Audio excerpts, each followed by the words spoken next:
Good evening and welcome to Capital Connection, where we join the dots to give you the big picture for business in Africa. I'm Godfrey Mutizwa. On the agenda today, our team in the Swiss resort village of Davos will be bringing you the latest developments and insights from the World Economic Forum, including an interview with Zimbabwean Finance Minister Mthuli Ncube. While in South Africa, both the ruling party, the African National Congress, and the official opposition, the Democratic Alliance, have started beating the populist campaign drum ahead of the country's polls this year, promising a hard line against African migrants. We will ask, will this political blame game fan the flames of xenophobia? But first, the dust is settling on Madagascar's recent elections, with Andry Rajoelina anointed to the presidency. This is Rajoelina's second presidential term. His first was courtesy of a military coup from 2009 through to 2014 under the guise of the Transitional Authority. His first-term track record was ruinous for the island nation's unique rainforests, and the smart money is on his second term of office, being just as destructive. Earlier, CNBC Africa spoke with Reiner Tegtmeyer in London, a senior researcher with the environmental rights non-governmental organization Global Witness. I'm very concerned. It's not just Rajoelina. His predecessors have a history of allowing or giving permits to export precious wood, that is usually or mainly rosewood and rosewood and ebony species. Using usually some natural catastrophes like cyclones as a pretext. When Rajoelina was the head of the transitional administration between 2009 and 2014, a lot of rosewood had been exported. So in 2010-11, a new environment minister actually put into place a decree to ban the export, but nothing has happened so far. I mean, between 2010 and 2015, around 152,000 tons of rosewood had been exported. So there was never a stop, and mainly probably because of a collusion between, I wouldn't just say the incumbent president, but between his administration in Madagascar in 2009, a delegation of timber barons flew into Antananarivo and met the HAT, the transitional administration, to give them permission to export the timber, the rosewood. They had already stored in huge quantities. So once they have visited the HAT, they actually got a decree was put into place to allow the export of a certain number of rosewood in violation of the in violation of the law. All the rosewood, ebony, is going to China, where there is or used to be a high demand. I don't know how it is now, since there is a turn down of the economy in China, but when we visited China, there was a huge demand, and I don't think it has abated so much. So in summary, we can't talk about the industry. It's actually a pillage and an illegal robbing of the Malagasy people of their own revenues and of their own resources and consequently revenues. The profits is going to those timber barons. They're only a handful, and then for sure the traders, the Chinese traders, and then the market, whoever is selling it on the Chinese market, so the end manufacturers. I think the government is part of the problem. As I said, decrees are in place, laws are in place, but they are not being followed. There is no law enforcement in place, and very often those regulations are undermined by decrees allowing, as I mentioned earlier, and those traders to export usually in an extraordinary way. If you given a permit, an extraordinary permit undermining or a violation of existing laws and existing regulations, then it's more than turning a blind eye. That is actually collusion. And I would say it's more than negligence. It's probably, if not collusion, then at least it's collusion. Now, the ruling African National Congress Party is facing its toughest test since the advent of South Africa's democracy in 1994. General elections are expected to be held in the second quarter of this year. However, a number of ongoing inquiries into wide-scale looting and corruption by ANC politicians and officials is severely tarnishing its image as a party of the people. The fear among the party faithful is that this will translate into a poor electoral performance. So what do political parties do in response? Promise border security and tough immigration controls to try to drum up support. Joining me in the studio to discuss this is Marisa Jacobs. She's the Director and Head of Immigration and Mobility at Xpatweb. Thanks for coming in, Marisa. Thank you. Is this a dangerous game to be playing, especially in the context of South Africa? I think definitely from a Department of Home Affairs perspective, there's a real need to attract critical skills. We've got a shortage of skills in South Africa. There's a shortage of skills globally. So as a country, we are competing for those skills, and we need to have immigration procedures that help us to attract those skills and to retain them in South Africa. Yeah, and so talking up this rhetoric around tightening controls and ensuring that, you know, there's only legal immigration and all these other inflammatory statements that we hear from the politicians is certainly not going to make South Africa a place to try to get those kind of skills. It definitely creates uncertainty in the business environment where businesses are looking to attract skills. It makes it difficult from a political perspective. But there's also lots of positive stuff happening in terms of trying to attract foreign direct investment and trying to change Immigration Act to enable businesses to better attract and find those skills. Yeah, that's what I was going to say. It's a difficult balancing act that's required, isn't it? Absolutely. Because at the same time, you do want to project to the world that this is a country where the rule of law pertains, and therefore you've got to talk this tough talk against illegal immigration and all that. On the other hand, you've got to appeal to electorate to try to make sure that you get the support that you require for you to continue in government. Correct. How to do it is the question. But I guess that's where you come in, right?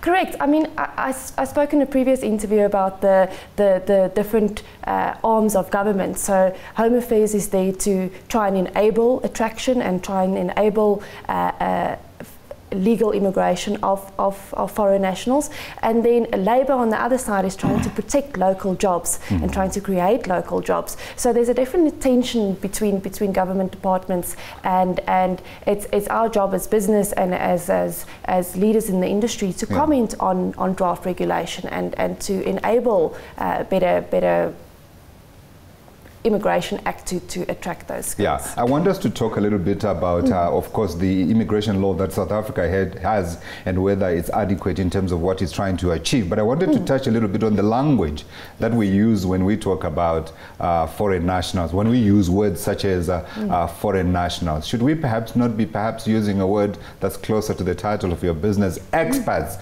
Yes. Does that not help take away the sting of these people not belonging, if you like? Because the moment you say foreign, the sense is that this person is an outsider who's coming in.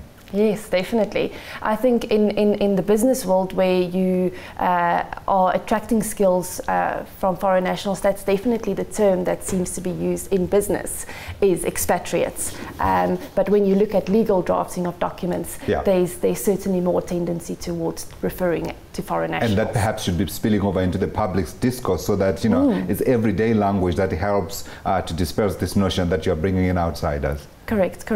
Yeah. And if we're looking at the white paper that Home Affairs released on Friday, that's open also for public comment now, they're definitely trying to have three very different arms of Home Affairs. There's the one looking at the identity of our local citizens. Then there is the issuing of visas to foreign nationals, and they very separately kept asylum and refugee seekers and how to protect their rights in South Africa. So there's definitely moving in terms of having more defined lines there. Yeah, interesting that the ANC is coming up with this white paper ahead of the elections. Assess it for me, if you will, in terms of what the country is trying to achieve from an economic perspective against the backdrop, obviously, the looming election.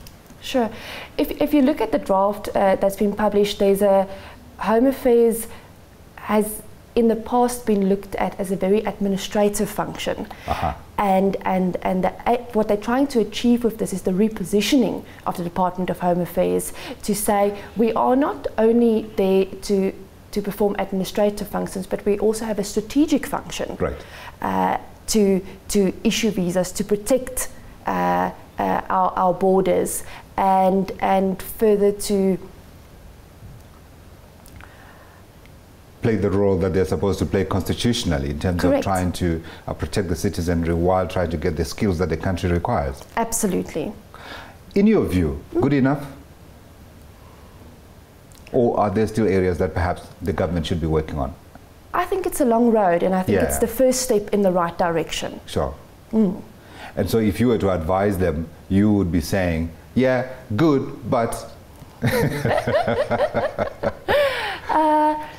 Good, but assist businesses in a way that they can, that makes it easier for them to attract the skills that we need. Yeah. If we can get more of the skills that we need, it would also be, it would also inject money into the economy. It would be easier to attract investment.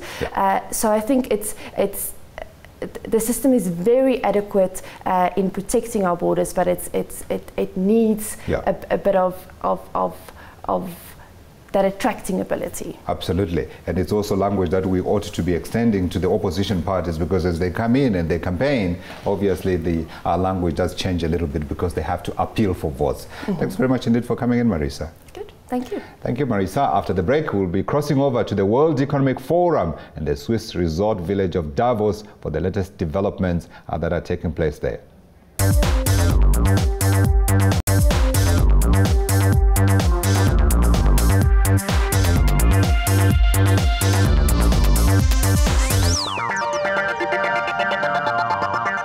Welcome back. Now, among the thousands of delegates attending the World Economic Forum in Davos, there are 65 heads of state and a slew of top global CEOs. Notable by their absence are the presidents of the US, Donald Trump, UK Prime Minister Theresa May, French President Emmanuel Macron, and Zimbabwe's President Emmerson Mnangagwa, all who have cancelled to deal with different and varied crises at home. But not our Chris Bishop, CNBC Africa's head of programming, who is there in Davos. Chris, you have reported from Davos a number of times. I want to get a sense of what the atmosphere is like this time round. Okay, well, it's not been quite the same buzz as it was last year. I was just thinking this morning as I was moving around here at the Media Village, and this time last year there was big press conferences here. Steve Mnuchin, the Secretary of State for Treasury in the United States, was holding press conferences that were packed out. Christine Lagarde, a whole array of big names here. There were big queues outside all the press conference halls, but it's not quite the same buzz this year. But there have been some fascinating briefings here. There's a good one in infrastructure yesterday. There was a very absorbing one today on cyber terrorism and how banks are being looted of millions of dollars by online so-called terrorists who they're taking money and sending it to radical causes, which is quite a good one. But it's not quite had the intensity, I can say, of last year. Yeah, and in terms of the major themes, what are you guys focusing on this year? Well, obviously, the fourth industrial revolution that everyone's talking about. There have been a lot of briefings here today about it, talking about how the world is going to deal with it. The growing gap between rich and poor, which has been, there have been protests outside during the week. There's been a lot of talk about it. The gap's getting wider.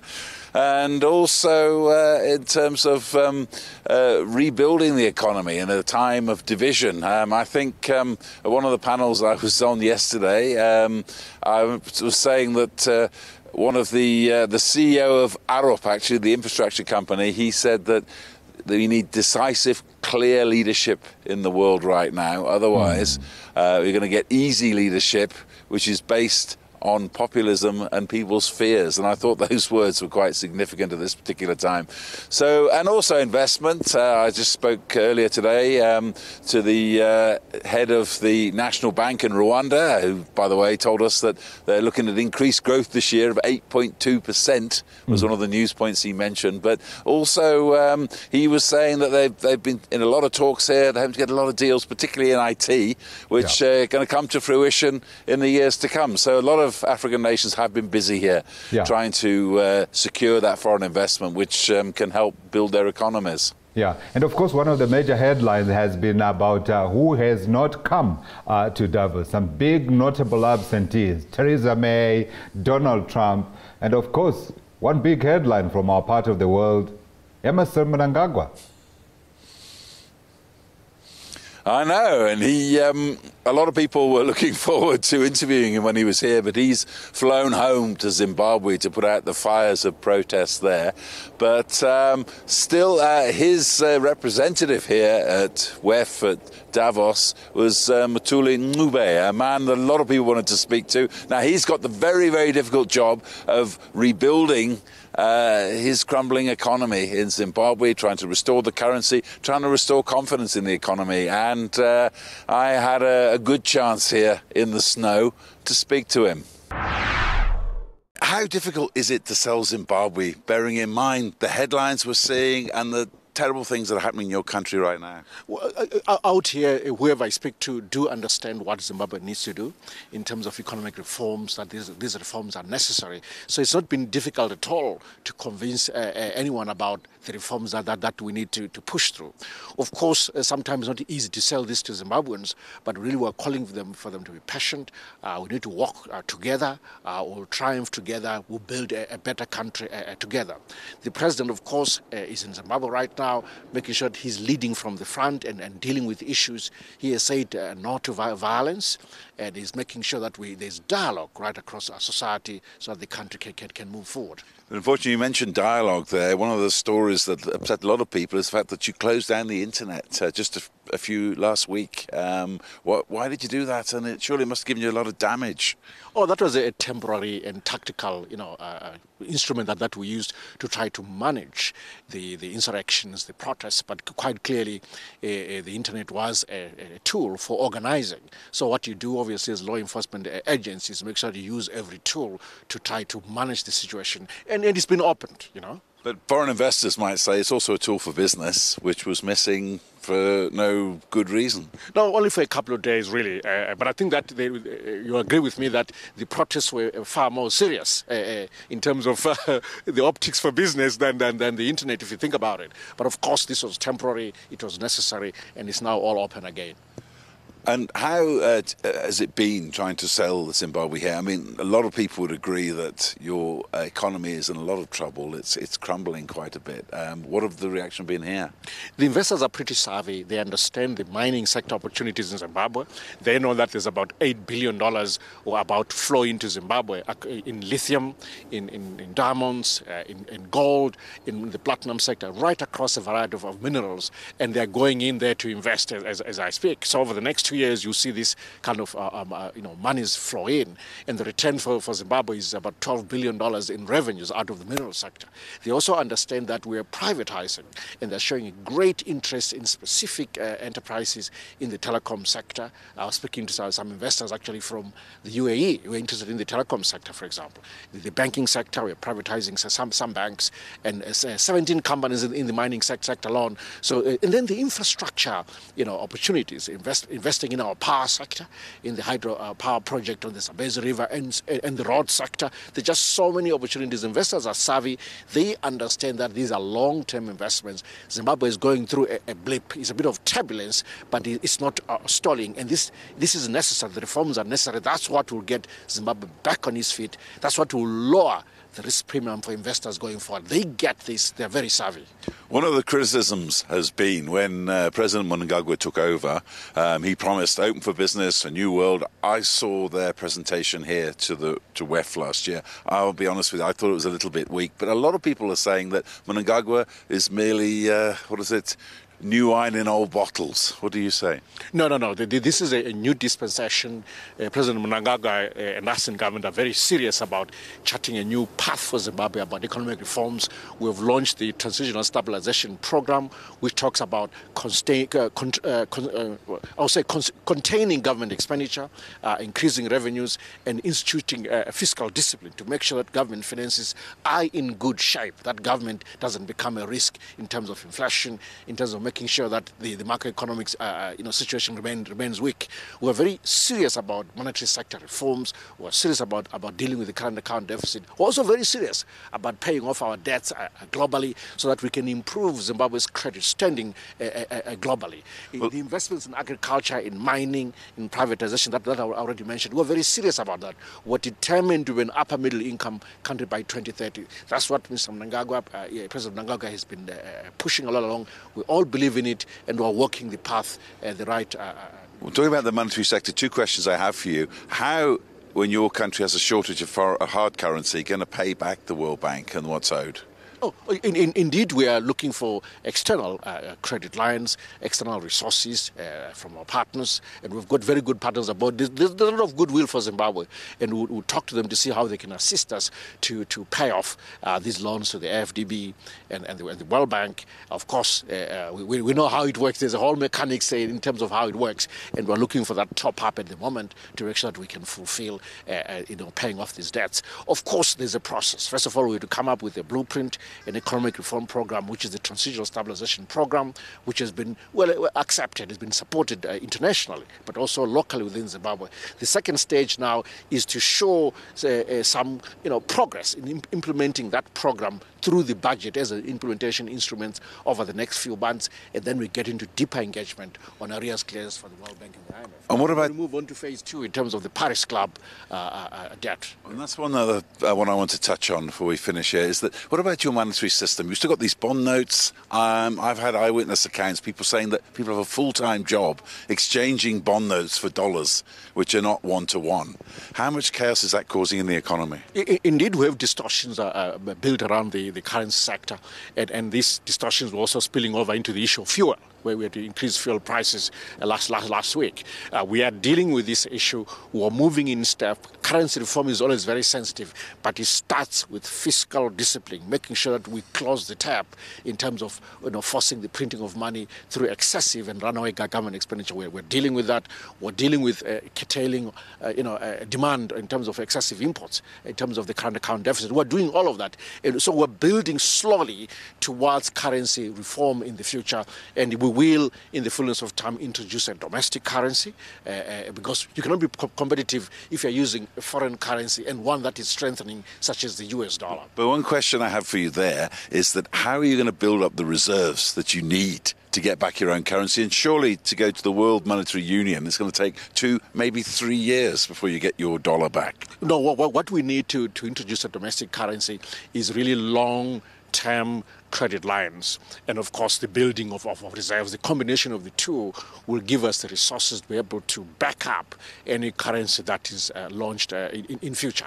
But also, as I said, fiscal discipline is part of the ingredient. If you look at what determines the value of a currency, fiscal discipline is part of the equation. So fiscal discipline, the resources together will give us the right fundamentals for us.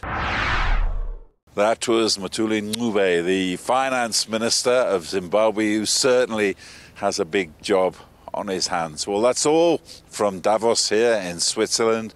From me, it's back to you in the studio, Godfrey.